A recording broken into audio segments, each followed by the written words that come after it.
Today, we will learn about buying property in Kenya.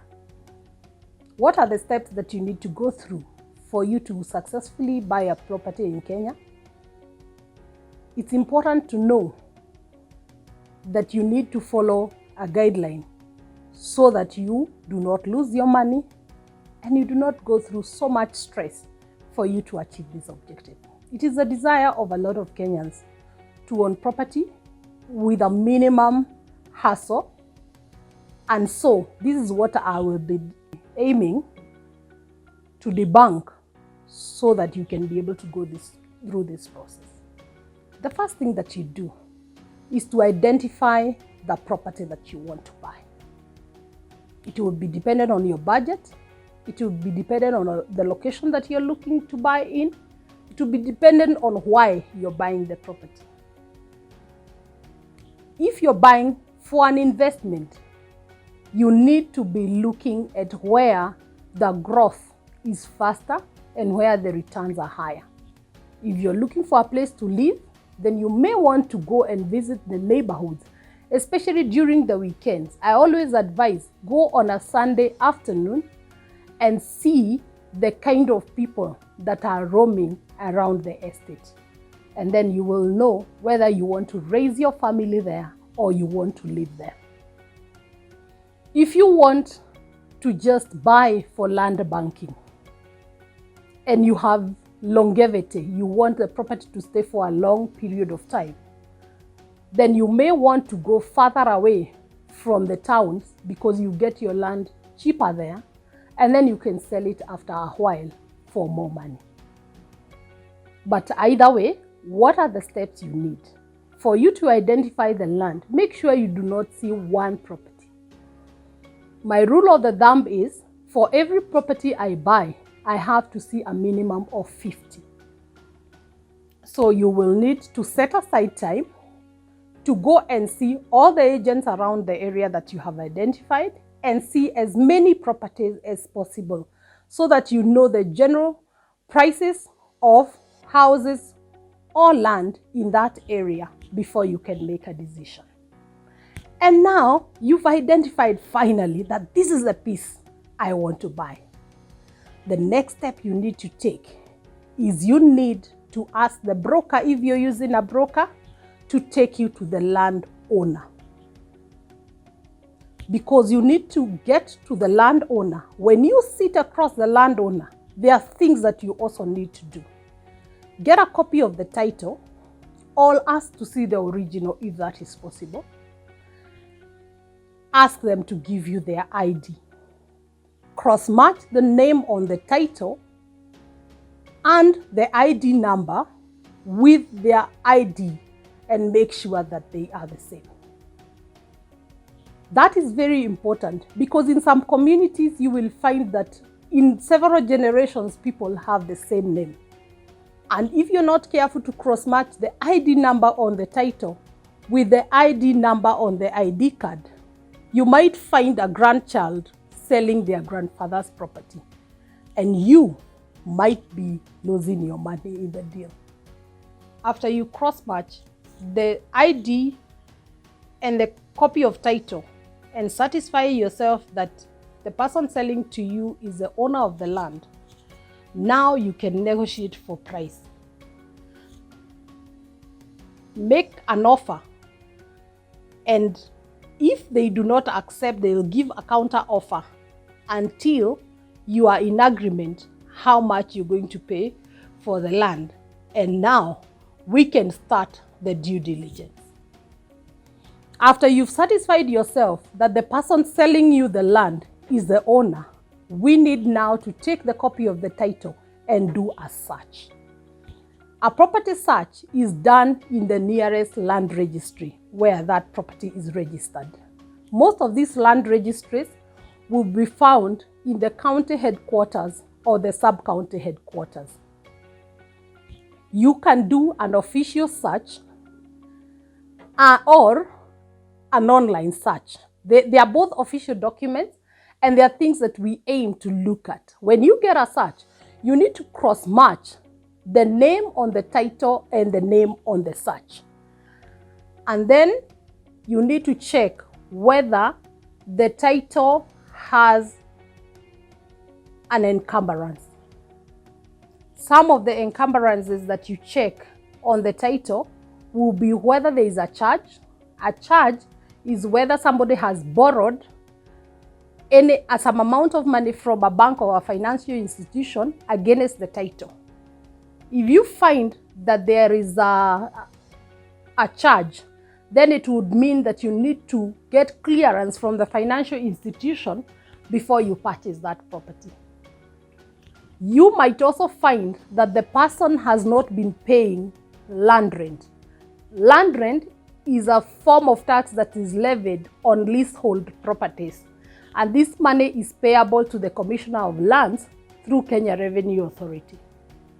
If somebody has not paid for a long time, then an encumbrance is registered by the Commissioner of Lands against the title. It may be advisable to first check how much is outstanding before you commit to buy the property.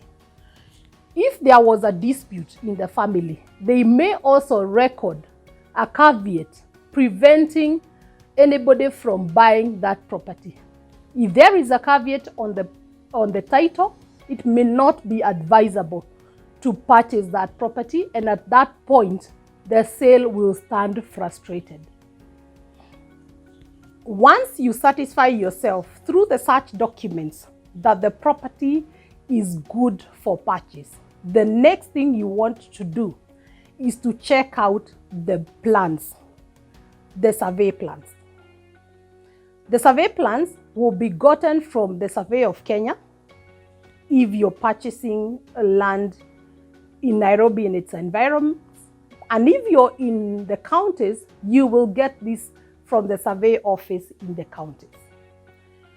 Once you get the survey plan for that area, if you do not have the competence to check this out, you might want to use the services of a valuer or the services of a land surveyor to confirm to you the boundaries of the property and the beacon, so that the land that you are shown corresponds to the title that you got and the maps. Because in some instances, you find somebody showing you a property that does not belong to them, which is in a better location, only to realize that the title you got is of a property in a worse location. That is why it's very, very important to confirm on the registry index maps or the survey plans that the land is in the correct area. Once you get the land mapped, and you're sure that the land is in the correct location and it doesn't have any encumbrances as per the searches that you've conducted, now we are ready to do the sale agreement. If the property is in a rural area, I've found that people do sale agreements with their relatives or with friends, but my advice is always to have a lawyer who can draw for you the sale agreements. For properties of low value, you will be charged something like 3,000 shillings, which will eventually protect you in case a dispute arises. Once you draw the sale agreement, you now pay the deposit. You will be given some time within which, if you have a lawyer, they will get the title and start the process of changing the title to your name before you pay the balance. If you do not have a lawyer, in a lot of transactions, you may have to pay the full amount and get the original title with filled up transfer documents. For rural properties, because of the challenge of having to go to the Land Control Board to get a consent to transfer, it may be important that the process of going for the consent to transfer is done before you finish paying all the sale price, to just make sure that the buyer is together with you as you go through this process. For you to be able to transfer the property, you will need a consent transfer. You need the original title, the ID of the seller, the PIN number of the seller, and if it is considered matrimonial property, you will need a spousal consent for the land to be transferred. It is also important to make sure that the land rate, if the property is within a municipality, is paid in full, because a lot of times a search for land rates is not done and you might end up being charged the arrears that existed on the title before you bought. So ask that the rates are also fully paid up and a consent and a rates clearance is available. Once you get all these documents, you could go and have the property transferred in the nearest land registry to the property, or you get a lawyer who will give you the services of this transfer. Transfers can also be done by land surveyors. I hope you are able now to confidently follow these steps. In our next video, we will be showing you how these different documents look like, so that when you see them, you're able to identify them. And once we do that, you can now be in a position to confidently say that I can go through the process of land or property purchase and I know what I need for the proper process to be successfully carried out. Keep it here for more on home ownership.